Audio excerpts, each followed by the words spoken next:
존 오트버그 목사님이 쓰신 책 중에 누더기 하나님이라는 책이 있는데요. 이 책에는 이 목사님의 여동생 바비라고 하는 분의 이야기가 실려 있습니다. 그녀는 어렸을 때 고모에게서 인형 하나를 선물로 받았답니다. 바비는 이 인형을 너무나 좋아했죠. 침대 옆에서 같이 잠을 자는 것은 물론이거니와 어디를 가든지 그 인형을 들고 그 인형을 옆에 끼고 그렇게 다녔다고 합니다. 그렇게 시간이 어느 정도 지나고 나서 물론 이 어린 소녀도 이제 많이 컸겠죠. 그리고 인형도 많이 낡아졌습니다. 처음에는 머리털도 굉장히 그 인형에 머리털도 많았는데 지금은 이렇게 저렇게 다 빠져버렸고요. 또 한쪽 팔은 반쯤은 떨어져 나갈 만큼, 또 냄새며 얼룩이며 마치 누더기처럼 그렇게 인형이 변해버린 겁니다. 그럼에도 불구하고 바비는 그 인형을 버릴 수 없습니다. 처음에는 그 인형을 참 예뻐서 귀여워서 그렇게 좋아했는데 이제는 정말 더럽고 냄새나는 인형임에도 불구하고 끝까지 그 인형을 버리지 못하는 거예요. 나중에는요, 그 인형을 수선집에 가서 잘 깨끗하게 수선을 했답니다. 그리고는 이 바비라는 여인이 이제 결혼을 하고 아기를 낳았는데 그 딸에게 그 인형을 선물로 주기까지 했다라는 거예요. 이 이야기를 통해서 저자가 말하려고 하는 것은 바로 하나님의 사랑입니다. 우리 모두가 누더기 인형과 같은 그러한 모습이지만 그럼에도 불구하고 변함없이 우리를 사랑하시는 그 하나님의 사랑을 강조하려고 자기 여동생 이야기를 쓴 것이죠. 제가 벌써 꽤 오래 전이에요. 제가 신학대학원 다닐 때니까. 그때 학교 채플 시간에 당시 양승원 목사님이라고 꽤 유명하신 목사님인데 그분이 채플 시간에 이 설교했을 때 그분이 설교 중에 들려주셨던 이와 비슷한 이야기를 지금도 기억합니다. 어떤 본문으로 설교하셨는지 또 설교의 내용이 무엇인지는 전혀 기억이 나지 않지만 다만 때묻고 냄새나는 인형을 너무너무나 사랑했던 그 여자아이 이야기를 들려주셨던 겁니다. 더 이쁘고 좋은 인형이 얼마든지 있으니 백화점에 가면 이것보다 더 이쁜 인형 사주겠다. 아무리 부부가 설득을 해보지만 이 어린 꼬마는 자기가 아기 때부터 안고 있던 이 인형, 이 더럽고 냄새나는 인형을 끝까지 여전히 사랑하는 그 아이의 모습, 그러면서 하나님의 이와 같은 사랑을 설교하셨던 그런 기억이 있습니다. 가만히 생각해 보면요, 우리가 하나님의 사랑을 받을 만한 자격이 뭐가 있나 싶습니다. 사랑을 받을 만큼 우리가 하나님을 사랑하지도 않았죠. 로마서에 보면 우리가 아직 죄인 되었을 때, 우리가 연약했을 때, 우리가 원수 되었을 때 하나님이 우리를 사랑하셨다라고 말씀하고 있기 때문입니다. 신앙을 갖게 되면서부터 우리는 종종 하나님을 사랑하겠다라고 고백하기는 합니다.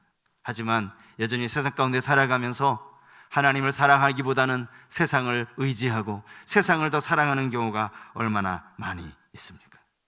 하나님 앞에 기도할 때마다 구하는 것은 이렇게나 많은데 나 자신은 하나님을 위해서 무엇을 하고 있나 생각하면 입이 10개라도 드릴 말씀이 없는 게 우리의 모습입니다. 그럼에도 불구하고 하나님은 언제나 우리를 사랑하고 계신다는 거죠. 오늘 우리가 읽은 이 스바냐 말씀에서도 당신의 백성들을 향한 하나님의 사랑을 찾아볼 수 있습니다. 그들이 비록 범죄함으로 하나님의 징계를 피할 수는 없었지만 변함없이 그들을 사랑하시고 그들을 찾아오시는 하나님의 모습 말입니다. 그 모습이 오늘 본문에 소개되고 있습니다. 본문 16절 말씀, 오늘 설교의 제목으로 삼은 손을 늘어뜨리다 라는 이 표현은요, 살아가면서 너무나 커다란 충격을 받았을 때, 그것 때문에 낙심하거나 좌절되었을 때 드러나는 그런 모습을 의미하는 표현입니다. 이 동사와 비슷한 의미로 사용된 본문이 사무엘하 4장 1절 말씀인데요, 여기 보면 이렇게 기록되어져 있습니다. 사울의 아들 이스보셋은 아브넬이 헤브론에서 죽었다 함을 듣고 손에 맥이 풀렸고 온 이스라엘이 놀라니라. 여기 나오는 이 아브넬이라고 하는 사람은 사울이 이스라엘의 왕이 되었을 때 온 군대를 총괄하던 총사령관이었습니다. 사울에게 있어서는 둘도 없는 아주 충실한 신하였죠. 사울이 죽고 나서 그의 아들 이스보셋을 이스라엘의 왕으로 세워야 한다라고 그를 추대했던 사람이 바로 이 아브넬이에요. 그런데 아브넬이 결국 죽게 되죠. 이 소식을 전해 들은 이 사울의 아들 이스보셋이 얼마나 절망했으면, 얼마나 낙심했으면, 얼마나 두려워했으면 성경에 보니까 그의 손에 맥이 풀렸다 이렇게 기록하고 있습니다. 맥이 풀렸다.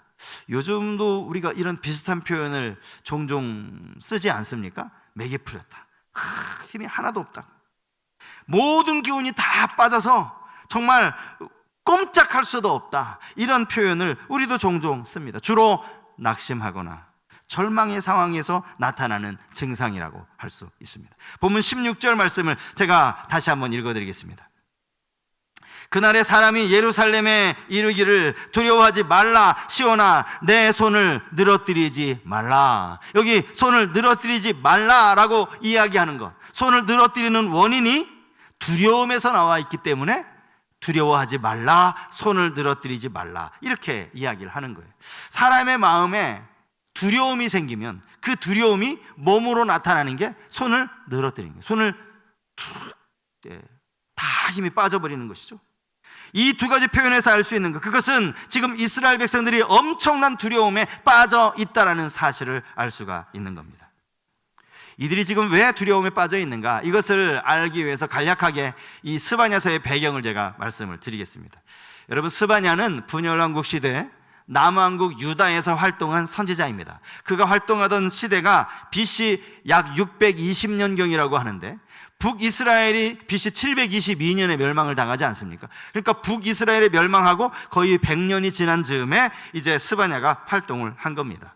북이스라엘은 이미 멸망을 당했지만 남유다 역시 상황이 어렵기는 마찬가지였어요. 마치 풍전등화와 같은 그런 위기 가운데 있었습니다. 히스기야와 같은 선한 왕이 나라를 통치하는 동안에는 놀라운 종교 개혁을 일으키기도 했지만, 여러분, 히스기야의 아들이 므낫세입니다. 므낫세라는 왕은요, 어떤 성경학자들에 의하면 이스라엘의 모든 전체 이 39명의 왕 중에서 가장 악한 왕이 므낫세다 이렇게 주장을 하기도 합니다. 우리는 대부분은 아마 가장 악한 왕 아합 아닌가, 아합, 이세벨과 아합.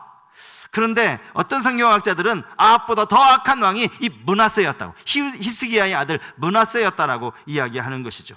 전승에 의하면요, 이사야 선지자를 톱으로 켜서 죽인 왕이 이 므낫세라고 합니다. 그만큼 아주 잔인한 왕이었다는 것이죠. 다시 바알 우상을 섬기고 온갖 우상들, 1월 성신을 섬길 뿐만 아니라 당시 종교 지도자들도 역시 불의를 일삼는 그런 상황에서 스바냐 선지자가 전하는 하나님의 말씀이 뭐겠습니까? 하나님의 무서운 심판이죠. 하나님의 무서운 징계죠. 그것을 오늘 성경에는 여호와의 날이라고 묘사를 하고 있습니다. 여호와의 날. 스바냐 1장 14절 이하의 말씀을 제가 한번 읽어드리겠습니다. 여호와의 큰 날이 가깝도다. 가깝고도 빠르도다. 여호와의 날의 소리로다. 용사가 거기서 심히 슬피 우는도다. 그날은 분노의 날이요, 환난과 고통의 날이요, 황폐와 패망의 날이요, 캄캄하고 어두운 날이요, 구름과 흑암의 날이요, 나팔을 불어 경고하며 견고한 성읍들을 치며 높은 망대를 치는 날이로다. 얼마나 무서운 하나님의 심판입니까? 이 심판 앞에 어느 누가 두려워하지 않을 수 있겠습니까? 그렇게 모든 백성들이 두려워 떨고 있는 바로 그때 하나님은 그들을 향해 오늘 이 말씀을 하고 계시는 거예요. 손을 늘어뜨리지 말아라. 내 손을 늘어뜨리지 말라라는 이 말은 쉬운 성경으로 찾아보니까요, 아무 일도 할 수 없다고 낙심하지 마라 이렇게 번역이 되어 있어요. 절망과 두려움의 자리에서 일어나라, 용기를 내라, 이런 의미의 말씀입니다. 이 말씀은 유다 백성들 자기들의 입에서 나오는 말이 아니에요. 하나님께서 하신 말씀이에요. 성경에는 사람이라고 되어 있지만 사실은 하나님께서 그 사람들의 입술을 통하여 이스라엘을 위로하시는, 이스라엘을 격려하시는 그러한 말씀이라 할 수 있습니다. 저는 이 말씀을 묵상하면서 이런 장면이 떠올랐습니다. 우리 누구나 다 경험할 수 있는 일이에요. 어떤 사람이 인생을 살아가다 보면 정말 어렵고 힘든 일에 봉착할 때가 있죠. 정말 어려운 고난 앞에 설 때가 있습니다. 그때 우리 머릿속에는 딱 두 가지 생각이 떠오릅니다. 하나는 부정적인 생각이에요. 너는 이제 끝난 거라고. 너는 이 어려움을 이겨낼 수 없을 거라고. 네가 아무리 발버둥을 쳐봐야 소용없을 거라고. 희망에 대해서는 아예 생각조차도 하지 말라는 그런 부정적인 목소리가 우리의 귀에 들립니다. 그런가 하면 다른 한쪽에서는 그 반대의 목소리가 들리죠. 이거 아무것도 아니라고. 너는 얼마든지 이것을 이겨낼 수 있다고. 이것 가지고 절망할 필요 없으니 다시금 일어서라고 희망을 붙들라는 그러한 메시지 말입니다. 여러분, 우리 모두가 경험하는 것 아닙니까? 똑같은 상황 앞에 우리는 항상 이 두 가지를 생각해요. 이게 잘 안 되면 어떡하지? 내가 어려운 일이 생기면 어떡하지? 이게 정말 더 힘든 일로 빠져들면 어떡하지? 이런 불안과 염려와 절망을 가져다주는 그런 속삭임이 있는가 하면, 이거 아무것도 아닌데? 이거 얼마든지 이길 수 있는데? 하나님이 나와 함께 하시는데 용기를 내야지 라는 희망의 목소리가 들릴 수 있다는 거예요. 여러분, 저주의 목소리는 누가 주는 목소리일까요? 사탄이 우리 귀에 속삭이는 소리죠. 그러나 희망의 목소리는 하나님께서 들려주시는 음성이라는 사실입니다. 지금 백성은요, 하나님의 음성이 아니라 지금까지 사탄의 소리를 듣고 있는 거예요. 왜냐하면 지금 그들이 두려워하고 있으니까요. 하나님이 두려워하지 말라라고 말씀하신 것은 지금 그들이 두려워하고 있다는 것 아닙니까? 이 상황 앞에 절망하고 있다는 것 아닙니까? 이제 하나님께서 그들에게 당신의 음성으로 들려주시는 거예요. 저는 오늘 여기 내 손을 늘어뜨리지 말라, 지금 이렇게 절망하고 좌절하고 있는 이스라엘 백성들 가운데 내 손을 늘어뜨리지 말라라고 말씀하시는 그 근거가 무엇인지, 무엇을 가지고 우리가 손을 늘어뜨리지 않을 수 있는가, 오늘 성경에서 하나님 주시는 말씀을 한 세 가지로 살펴보려고 합니다. 내 손을 늘어뜨리지 말라라고 말씀하시는 첫 번째 근거, 하나님께서 회복시키실 것이기 때문이라. 회복시키실 것이다. 자, 15절 말씀, 우리 15절 말씀을 다 같이 한번 다시 읽었으면 좋겠어요. 같이 한번 읽겠습니다. 여호와가 내 형벌을 제거하였고 내 원수를 쫓아냈으며 이스라엘 왕 여호와가 내 가운데 계시니 내가 다시는 화를 당할까 두려워하지 아니할 것이라. 그들에게 임한 무서운 심판을 형벌이라고 할 수 있습니다. 하지만 하나님은 이제 그들에게 내린 형벌을 제거하시겠다, 이렇게 말씀하시는 거예요. 하나님의 형벌은 영원하지 않다라는 것이죠. 하나님이 때로 우리가 죄를 지어서 우리의 연약함으로 말미암아 하나님의 징계를 받을 때가 있어요. 이것은 사랑의 매죠. 부모가 사랑의 매를 자녀에게 때릴 때는 그 자녀가 잘 되기를 바라는 마음으로, 빨리 돌이키기를 바라는 마음으로 때리는 것 아닙니까? 이거 맞고 나가 죽어라, 그런 마음으로 때리는 분 한 분도 안 계시잖아요. 사랑으로. 너의 이 징벌은 영원하지 않으니 그러니 염려하지 말아라, 손을 늘어뜨리지 말아라, 이렇게 이야기를 하는 거예요. 형벌을 내리시는 목적이 무엇인가 하면 그들이 깨닫고 회개하고 돌이키는 것이기 때문이죠. 그래서 그들을 용서해 주시는 겁니다. 여러분, 에스겔에서 18장 32절에 보면요, 이런 말씀이 나와요. 주 여호와의 말씀이니라. 죽을 자가 죽는 것도 내가 기뻐하지 아니하노니 너희는 스스로 돌이키고 살지니라. 이 말이 무슨 말입니까? 죄를 지어 마땅히 하나님의 심판을 받아야 할 그 사람을 하나님이 멸하실 때에도 하나님 그거 기뻐하지 않는다는 거예요. 마땅히 죽어야 할 죄를 지었음에도 불구하고 그를 심판하는 것 하나님이 원하지 않으신다는 거예요. 좋아하지 않으신다는 거예요. 회개하면 그들을 용서하기를 더 기뻐하신다는 것이죠. 사도 베드로도 이와 비슷한 말을 했어요. 주께서 원하시는 것은 아무도 멸망하지 않는 것이라고. 모두가 다 회개하게 이르기를 주께서 원하신다고 그렇게 썼습니다. 때로 우리가 하나님의 형벌을 받을 때도 있지만 그것 때문에 두려워할 필요가 없는 것, 이것은 영원한 형벌이 아니기 때문이에요. 우리가 돌이키기만 하면, 깨닫기만 하면, 하나님 앞에 용서를 구하기만 하면 언제든지 거두실 수 있는 그런 형벌이라는 거예요. 그 말씀을 하고 있는 거예요. 고난은 죄로 인한 징계일 수도 있지만 우리를 연단하시기 위한 하나님의 계획 속에 생겨나는 것들입니다. 그러니 그런 어려움 가운데 우리가 의심한다든지 원망한다든지 불평한다든지 절망하지 말아야 할 겁니다. 여러분, 이스라엘 백성들이 왜 광야에서 40년을 방황했는지 아십니까? 그들이 원망했기 때문이에요. 하나님을 신뢰하지 못했기 때문입니다.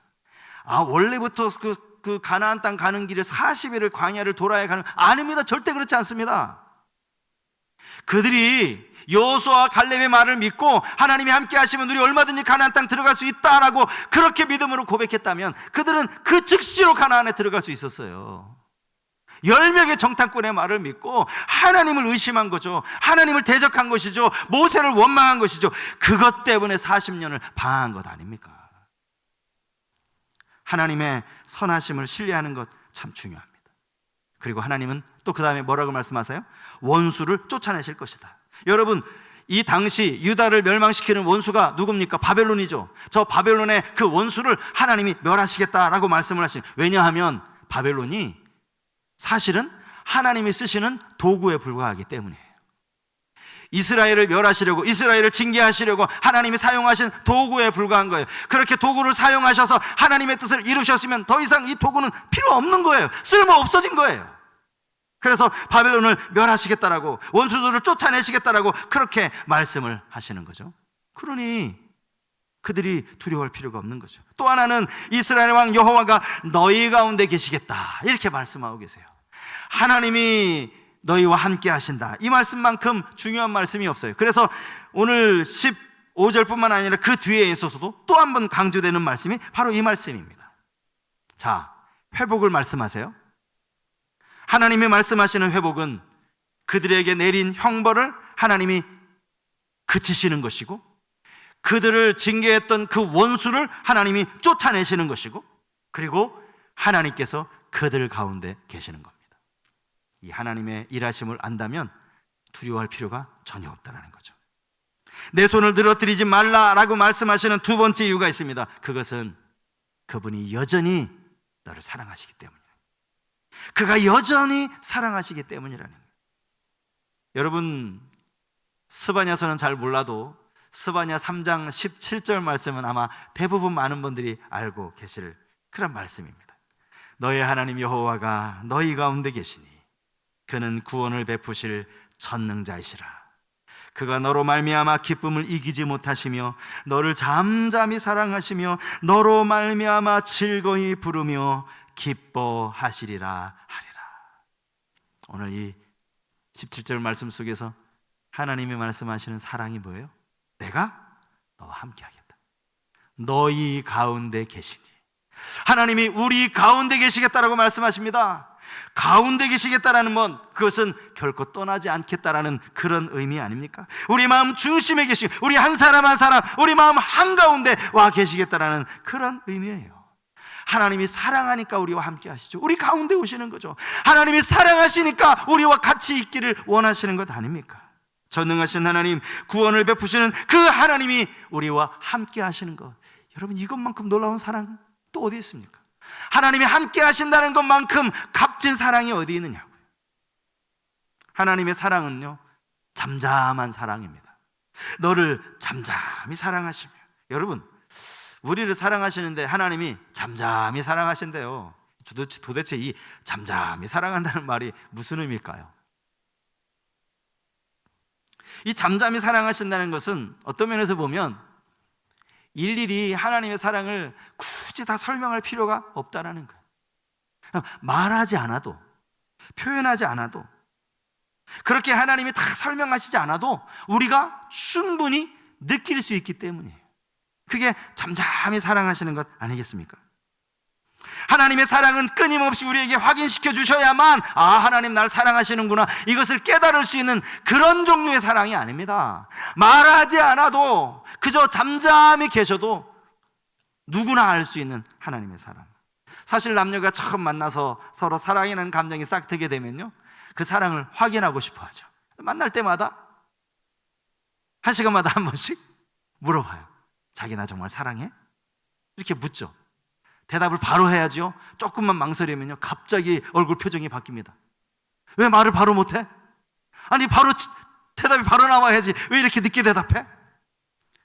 사랑을 확인해야, 말로 확인해야 알 수 있는 거예요. 아직 두 사람의 사랑이 깊지 않기 때문이에요. 근데 두 사람이 함께 결혼해서 가정을 이루면서 오랫동안 살다 보면요, 굳이 사랑을 고백할 필요가 없어요. 같이 있는 것만으로도, 눈빛만으로도, 서로 말하지 않아도 알 수 있는 게 바로 하나님의 사랑 아닙니까? 여전히 하나님에 대해서도 하나님 저 사랑하시는 거 맞습니까? 라고 그걸 자꾸 확인하고 싶어 한다면 여러분 아직 하나님의 깊은 사랑을 경험해 보지 못한 거예요. 자꾸 확인하고 싶은 거죠. 요한일서 3장 1절에 보면 이런 말씀이 나옵니다. 보라, 아버지께서 어떠한 사랑을 우리에게 베푸사 하나님의 자녀라 일컬음을 받게 하셨는가? 우리가 그러하도다. 그러므로 세상이 우리를 알지 못함은 그를 알지 못함이라. 하나님의 사랑이 뭐라고요? 우리를 당신의 자녀로 삼아주신 거예요. 하나님의 사랑은 우리로 하여금 하나님을 아버지라 부를 수 있게 해주신 그 사랑이에요. 우리가 그러하도다.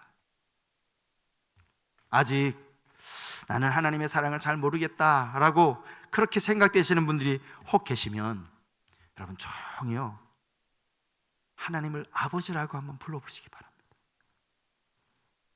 여러분은 마음 중심의 진지한 태도로 하나님 아버지 이렇게 한번 불러보시기 바랍니다. 그러면 하나님의 사랑이 여러분 안에 느껴질 것입니다. 하나님이 나로 인해 기쁨을 이기지 못하신다, 이런 말씀, 너로 말미암아 즐거이 부르며 기뻐하신다, 성경은 이렇게 말하고 있어요. 여기요, 이 즐거이 부른다라는 이 말은요, 우리가 막 환호성을 지르는 거 있잖아요. 너무나 좋으면 막 휘파람을 불면서 막 소리를 지르면서 그렇게 누군가를 높이잖아요. 그런 의미입니다. 그런 의미. 그렇기 때문에 여기 나오는 이 즐거이 부르며라는 이 표현은 주로 시편에 많이 나와요. 시편에. 그것도 피조물이 창조주이신 하나님을 높일 때, 하나님께 소리를 지르고 하나님께 환호성을 치면서 그렇게 하나님을 기뻐하면서 외칠 때. 근데 지금 거꾸로 됐어요. 하나님이 우리를 보시면서 즐거이 부르신대요. 우리를 보시면서 너무너무나 기뻐하신대요. 사실 우리는 하나님의 사랑을 받을 만한 존재가 아님에도 불구하고 하나님의 사랑은 이렇게 변함이 없습니다. 여기에 어떤 조건이 없어요. 오늘 성경을 보세요. 스바냐 3장 17절 말씀에 무슨 조건이 있습니까? 네가 나한테 이렇게 하면 내가 너희를 정말 영원히 사랑할 거야. 조건이 있습니까? 조건은 딱 하나밖에 없어요. 너로 말미암아. 이게 다예요. 너로 말미암아.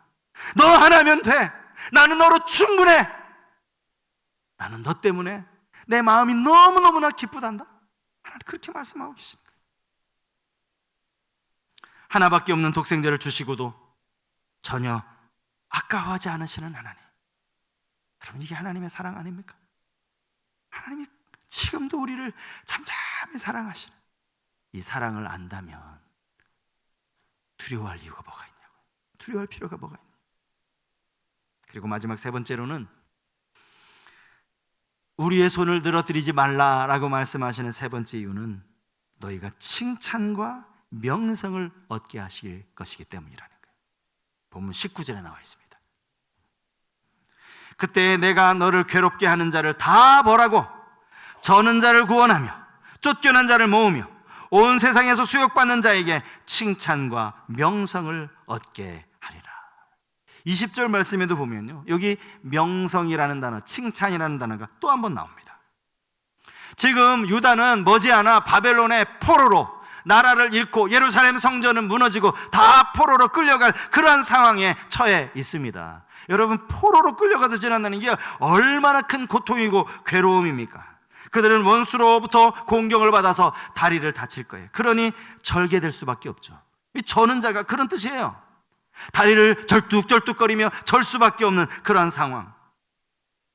세상의 모든 나라로부터 나라를 잃어버린 부끄러움을 당할 수밖에 없는 그 민족.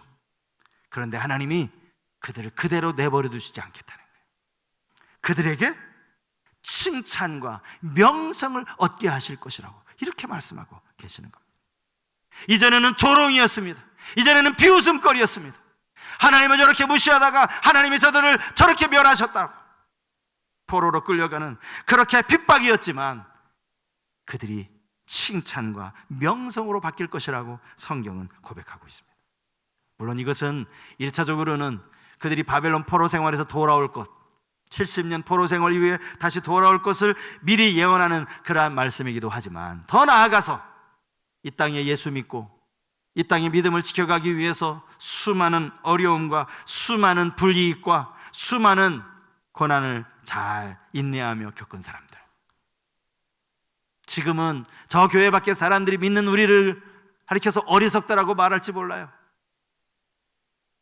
세상을 살아가는데 참 무지하다라고 말할지 모릅니다. 하지만 그들이 우리를 부러워할 때가 올 것이라는 거예요. 우리를 부러워하게 될 것이라는 거예요. 왜요? 우리가 칭찬과 명성을 얻을 것이기 때문입니다. 사실 여기 나오는 이 칭찬이라는 말, 명성이라는 말, 이것도 어쩌면 우리와 어울리지 않는 말이에요. 여기 칭찬은요, 주로 하나님을 찬양할 때 사용되는 단어예요. 명성도 마찬가지죠. 그런데 포로 생활을 통하여서 겪는 그런 수치와는 비교할 수도 없는 하나님의 은혜로 칭찬과 명성을 얻게 하실 것이라고. 사실 이 말씀이요, 성경을 보면 이미 하나님께서 모세에게, 저 광야에 있던 모세에게 하셨던 약속의 말씀이더라고요. 신명기 26장에 보면 하나님 이 말씀을 하세요. 신명기 26장 19절 말씀입니다. 그런즉 여호와께서 너를 그 지으신 모든 민족 위에 뛰어나게 하사 찬송과 명예와 영광을 삼으시고 그가 말씀하신 대로 너를 내 하나님 여호와의 성민이 되게 하시리라. 당시 이스라엘 백성들, 애굽의 노예 생활이 끝나고 광야에서 방황하던 그런 민족들 아닙니까? 그런 그들에게 이미 하나님이 이런 약속을 주셨고, 그 약속을 하나님이 반드시 성취하실 것이라고 다시 확인하시는 말씀이 오늘 본문의 말씀이라는 거예요. 그러면 네 손을 늘어뜨리지 말아라, 내가 너희를 회복시키실 것이고 내가 너를 사랑할 것이고 그리고 칭찬과 명성을 얻게 하실 것이라, 이 말씀을 하시면서 당시 이스라엘 백성들에게 하나님이 원하시는 게 뭐겠습니까? 하나님이 그들에게 요구하시는 게 뭐겠습니까? 14절에 나와요. 14절 말씀이에요. 시온에 따라 노래할지어다, 이스라엘아 기쁘게 부를지어다, 예루살렘 따라 전심으로 기뻐하며 즐거워할지어다. 기뻐하라는 거예요. 지금 두려워하지 말고 기뻐해야 된다. 이 말씀을 먼저 하시고 너희가 왜 기뻐해야 하는지, 왜 두려움을 버려야 하는지를 오늘 우리에게 설명해 주고 계신 거예요. 여러분, 우리가 당장 내 앞에 닥친 상황만을 보면 아마 여기서 기뻐할 사람 몇 분 안 될지도 모르겠어요. 우리의 삶이 얼마나 힘들고 고달픕니까? 내가 지금 겪고 있는 이 상황만을 가지고, 여러분, 그것 가지고 우리가 하나님을 기뻐한다면 누가 기뻐할 수 있겠어요? 여러분, 바울이 기뻐할 수 있습니까? 그러나 하나님의 사랑, 하나님의 은혜, 또 하나님의 약속, 지금도 여전히 우리를 사랑하신다는 이 하나님의 그 변하지 않는 말씀, 이것을 기억한다면 우리는 얼마든지 기뻐할 수 있다는 거예요. 한 주간 우리의 기쁨이 여러분 무엇으로 좌우되고 계십니까? 오늘 하나님의 약속이 우리에게 변하지 않는 기쁨이 될 수 있기를 축복합니다. 오늘 이 말씀 가지고 세상이 어떠하든 이 상황 너머에 계시는 하나님, 여전히 나를 사랑하시는 하나님, 우리를 잠잠히 사랑하시는 그 하나님, 칭찬과 명성을 얻게 하실 그 하나님 바라보시면서 그 하나님으로 말미암아 기뻐하며 살아가는 우리 모든 성도님들 되시기를 주님의 이름으로 축복합니다.